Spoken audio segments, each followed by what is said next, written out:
ఆళ్లగడ్డ నుంచి నంద్యాల వరకు మొత్తము కట్టంతా చూసుకొని ఎక్కడ సమస్యలు ఉన్నాయి, ఇప్పుడు ఇట్లాంటి సైఫన్ కానీ సిల్ట్ కానీ ఎక్కడెక్కడ ఫామ్ అవుతుంది, ఎక్కడ ఎందుకు నీళ్ళు గేజులు రావట్లేదు అని చెప్పి కట్టు మొత్తం చూసుకొని రావడం జరిగింది.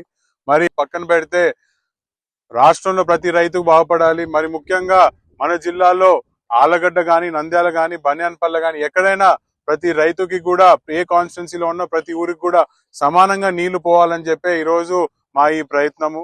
మరి దాంట్లో భాగంగానే కట్టంతా చూసుకుంటూ వచ్చాము.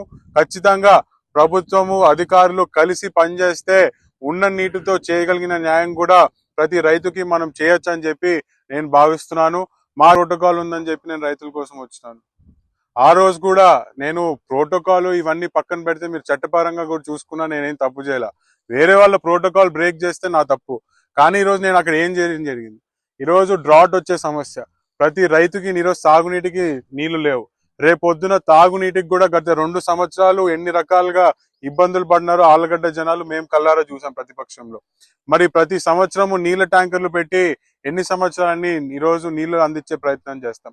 ఆ సమస్య ఆళ్లగడ్డ ప్రజలకి ఎస్పెషలీ సిరివెల్ల నుంచి చాగల్మరి వరకు ఎక్కడ కూడా నీటి సమస్య అనేది లేకుండా చూసుకోవాలని చెప్పి ఆ రోజు ఆళ్లగడ్డ జనాల తరపున ప్రజల తరపున ఒక రిప్రజెంటేషన్ ఇవ్వడం మాత్రానికి వెళ్ళాను తప్ప ఏదో ప్రోటోకాల్ బ్రేక్ చేసే ఆలోచన కూడా నాకు లేదు.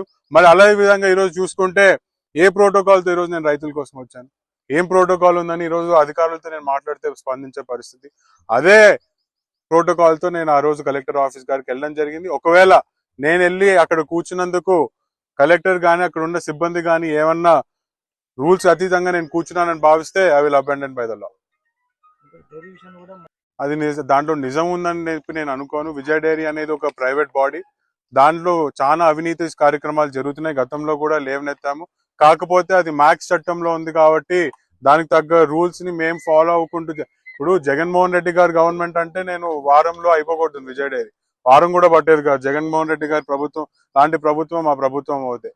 కానీ ఏదున్నా ఒక సిస్టము, ఒక రూల్స్, ఒక పద్ధతి పాటించే మనం ముందరికెళ్లాలని చెప్పి మా నాయకులు నారా లోకేష్ గారు, చంద్రబాబు నాయుడు గారు చెప్పారు కాబట్టి ఇంత టైం పద్ధతి ప్రకారం వెళ్తున్నాం. మీరు గతంలో చూసుకుంటే జగన్మోహన్ రెడ్డి గారు ప్రభుత్వం ఉన్నప్పుడు ఎన్ని రోజులు దింపినారు, మా అబ్బాయి కదా ఉండింది, వారంలో దింపినారు. ఏ రూల్ పాటించలేదు, ఏ ఒక్క సిస్టమ్ ని బ్రేక్ చేసి ఆ రోజు విజయ డైరీ వాళ్ళు తీసుకున్నారు. కానీ కొద్దిగా లేట్ అయినా ఇబ్బందిగా ఉన్న ప్రతి రూల్ ప్రతి సిస్టమ్ ని ఫాలో అయ్యే రేపు పొద్దున విజయ డైరీ కూడా చైర్మన్ ని మార్చడం అనేది జరుగుతుందని చెప్పి తెలియజేసుకుంటాం.